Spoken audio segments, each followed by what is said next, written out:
비상한 늪에 빠진 저소득 동네 사장이라고 합니다. 자영업자 분들이죠. 저소득 자영업자 분들의 연체가 최고라고 하는데 그분들이 결국 몰락할 것 같습니다. 되게 씁쓸하고 되게 안타까운 이야기죠. 어떻게 되겠습니까? 어떤 일이 벌어지겠습니까? 코로나 팬데믹 이후 지난 몇 년간 원금과 이자 상한 유예가 이제 불러온 모습입니다. 계속 유예를 했지 근본적인 해결이 어려웠던 겁니다. 문재인 정부 때 계속 미루고 다음 정권에 떠넘긴 모습이다 라고 보여집니다. 물론 문재인 정부 때 저걸 대대적으로 해결할 수 있는 법이 있었을까? 사실 되게 어려운 숙제였을 겁니다.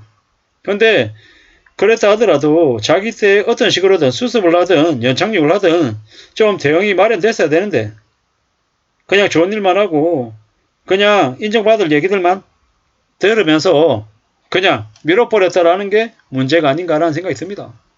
어떤 일이 벌어지겠습니까? 저분들이 이제 대거 몰락하면 많이 이제 저물가의 식당들이 대거 사라지겠죠. 지난 몇 년 동안 어디에서 빌렸는지 얼마를 빌렸는지도 모른다고 얘기할 정도랍니다. 원금 상환이 시작되니까 통장에서 돈 빠져나간 알람만 매일 울려대서 숨 막힐 지경이라고 하는데 씁쓸하죠.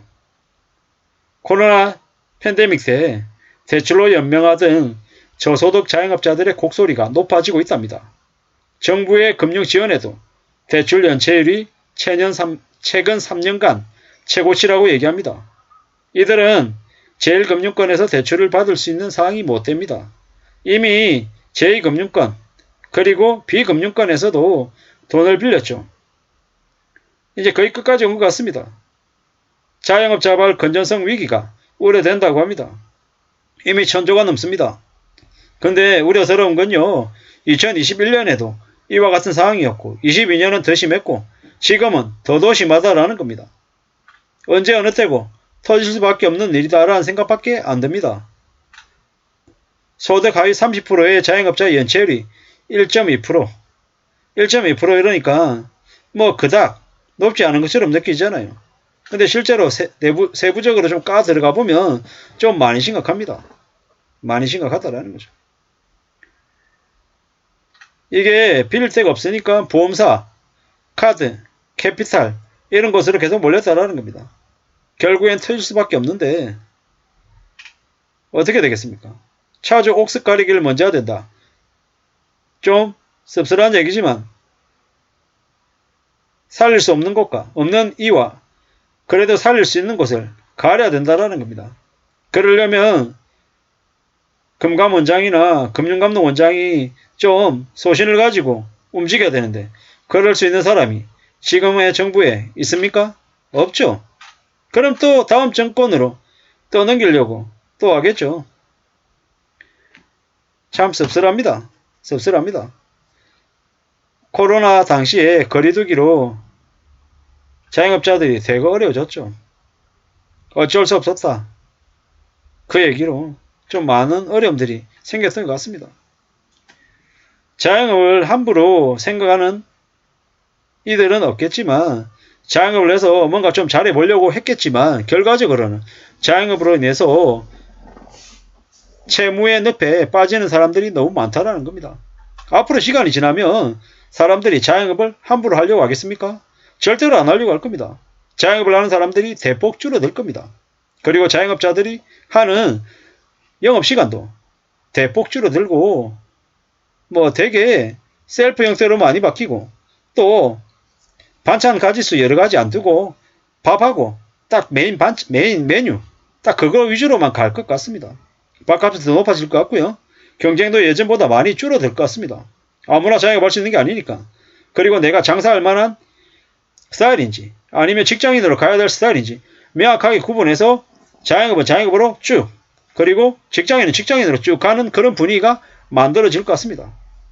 저렇게 자영업자들의 대출이 대거 부실로 터져 나오면 나중에 금융권들이 자영업자들을 대상으로 해서 대출을 제대로 해주겠습니까? 이제 안 해주는 거죠. 자영업자들 대상으로 한 대출은 정말 어려우실 겁니다. 그럴 수밖에 없고요. 금융권들도 뭐 자선사업가가 아닌데 대출 해줬다가 못 돌려받으면 그 대출 담당자는 어떻게 됩니까?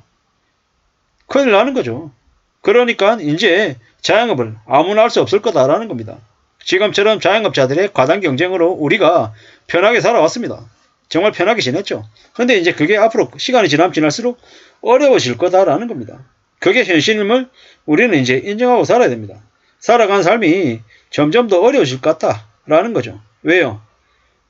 이제 뭐든 싸지 않고 비싸고 또 부담스럽고 이러니까 그런 거죠. 실제로 코로나 팬데믹 때 손실보상법을 추진했어야 됐었습니다. 그리고 그 손실보상법을 통해 가지고 어떤 식으로든 좀 살릴 업체와 살리지 못할 곳을 구분했었어야 됐습니다. 그런데 그러한 것들을 못했었죠.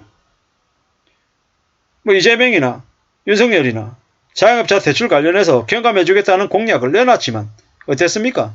실제로 그냥 나몰라라 했습니다. 나몰라라. 미국은 비상사태라고 판단하고 정부 지원금으로 사실상 무상 지원을 해줬었죠. 그 당시에. 지원금으로 1.6억 원을 받았다라는 1억 6천만 원을 받았다고 한 얘기도 뉴스에서 봤던 것 같습니다. 프랑스에서도 봉쇄나 해제 등으로 손실이 심했지만 정부의 대대적인 지원으로 자영업자들을 어느 정도 지탱해줬다고 합니다. 이웃 나라 일본에서도 자영업자들에게 손실보상금을 지급해줬죠. 한국은요. 그냥 엄청 넘어갔었습니다. 그러면서 지금 이 상황까지 왔던 거죠. 물론 자영업한 사람들에게 무조건 전부 다 손실보상금을 지원해줘야 된다는 얘기는 절대 아닙니다. 살릴 곳과 아닌 곳을 좀 명확하게 구분해야 되는데 뭐 쉽지는 않은 얘기입니다만은 대기업 재벌들 법인세 깎아주는 그런 데 세금 탕진하지 말고 자영업자들 보전해주는데 세금을 쳤다라고 하면 정말 사람들의 지지를 받지 않았을까 이런 생각들이 듭니다. 지금도 하루하루가 뼈를 깎는 듯한 고통을 겪고 있는 자영업자분들께 어떤 식으로든 손을 내밀어 줘야 될 것 같은데 참 쉽지 않은 얘기 같습니다. 지금 비상한 늪에 빠져서 허덕이고 있는 자영업자들 그분들이 얼마나 충격에 휩싸여 있고 얼마나 어려울지 안 봐도 비디오죠. 그리고 더 무서운 건 그들이 상상을 초월하는 대충격에 많이 쓰러질 것 같다라는 겁니다. 이미 자영업자들의 대출도 엄청난데 그게 또 어떤 식으로 내관이 돼서 터질지 우려스러운 상황입니다. 참 무서운 얘기죠. 걱정입니다. 자영업자들에게 저금리 대출을 장려한 이들이 정부였다라고 얘기합니다. 무리하게 대출을 계속 한 탓이 저게 아니었을까라고 생각하고요. 지금은 한국이 미국과 일본 위주의 외교를 하면서 그나마 있던 중국인들 관광 수요가 바닥나고 경기 침체, 엄청난 물가 상승, 공공세금 인상 등으로 이 현실이 더 악화될 것 같다라는 생각이 듭니다. 아무쪼록 자영업자분들이 어떻게든 잘 지내기를 바라는데 쉽지 않은 것 같습니다. 이상입니다.